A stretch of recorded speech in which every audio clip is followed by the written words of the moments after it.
যোগেন্দ্রনগরের রঞ্জন ধর জানান, তার জেঠু 82 বছর বয়সী নিখিল ধর জ্বর, সর্দি ও কাশির উপসর্গ নিয়ে আইজিএম হাসপাতালে ভর্তি হয়েছিলেন। কিন্তু রঞ্জনের অভিযোগ, হাসপাতাল কর্তৃপক্ষ সঠিকভাবে অক্সিজেন সিলিন্ডার পরিষেবা প্রদান করছেন না।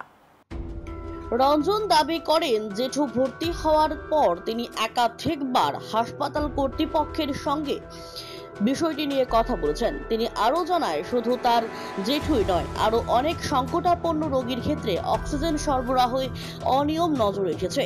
বারবার অভিযোগ ও প্রতিবাদ জানানোর পরেও হাসপাতাল কর্তৃপক্ষ তার জেঠুকে শারীরিক অবস্থা স্থিতিশীল থাকা সত্ত্বেও জিবি হাসপাতালে রেফার করেছেন।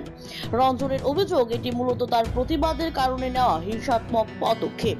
ঘটনার পর রঞ্জন ধর সাংবাদিকদের বলেন, তিনি রাজ্য সরকারের স্বাস্থ্য দপ্তরের কাছে এই ঘটনার বিষয়টি তুলে ধরবেন। তিনি আশা প্রকাশ করেন, সরকার পুরো ঘটনাটি তদন্ত করবে এবং প্রয়োজনীয় ব্যবস্থা গ্রহণ করবে। অ্যাকচুয়ালি আমার জেঠু মশাই ভর্তি করছি শনিবার দিন।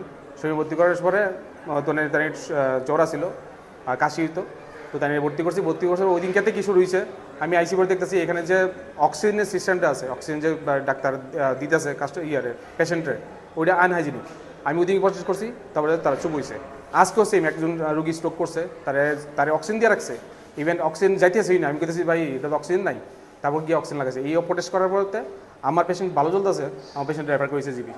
তা আমার যোগাযোগ থেকে সুবিধা এখানে আইতে, তা আমি এর লিগে আপনার জানাইছি ব্যাপারটা, যে আমি কি করলাম। আমি তারা সবাই ভালো লেগে যে অক্সিজেন যে দেওয়া হয় এটা হাইজেনিক থাকতেব, ক্লিয়ার থাকতে, পরিষ্কার থাকতেব। এটা পরিষ্কার না থাকে যে অক্সিজেন আমি নিতেছি বাসন লেগে, সেই অক্সিজেনেই মানুষ মারা দেবো। এর লিগে আমি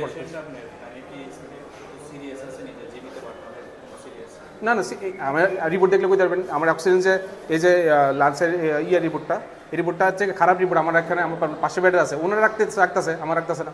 কি মনে হয় আপনাদের মানে রেফার করার কারণটা? অ্যাকচুয়ালি আমি যে ওইটা প্রোটেস্ট করছি যে অক্সিজেন এই যেটা হাইজেনিকের ব্যাপার না, এখন যদি এটা যদি তারা আমি থাকি তা আরও প্রোটেস্ট করবো। দেখতেছি কন্টিনিউ করতেছি চোখের সামনে আমার। এই লিগে এই বিষয়টা নিয়ে ডাক্তারবাবুর সাথে কথা হয়েছে? ডাক্তারবাবু একজন আসছিল, ওনার নাম জানি না আমি, তাই আমি দেখছি খুব ভালো। তাই ডাক্তার এনে কই স্যার এমন, তাই বুঝাইছে আমার, দেখেন আপনি তো কইতেছেন আপনার মতো, কিন্তু আমরা এখানে খুব টাফ পয়সা করা। আমি এটা পয়সা করা ইজি, এটি পয়সা করেন, নাহলে তো রুগী মরে যাবো। এই সমস্যাটা কি আপনার পেশেন্টের লোকে না? না, আমার তো কোনো আমার তো সমস্যা নাই। সমস্যা হলে অন্যরা দিতেছে, আমার কোনো রুগীর অক্সিজেন লাগতেছেই না। অন্যরা যাতে ভালো অক্সিজেন পায় এর লিগে আমি প্রোটেস্ট করছিলাম। কোনখান থেকে আইছেন আপনি রুগীরা? আমি যোগেন্দ্রনগর থেকে আইছি। কবে আইছেন? শনিবার দিন 4টার সময়, কি নাম? দুপুর 4টা। রুগী নিখিল ধর, বয়স কত? 82।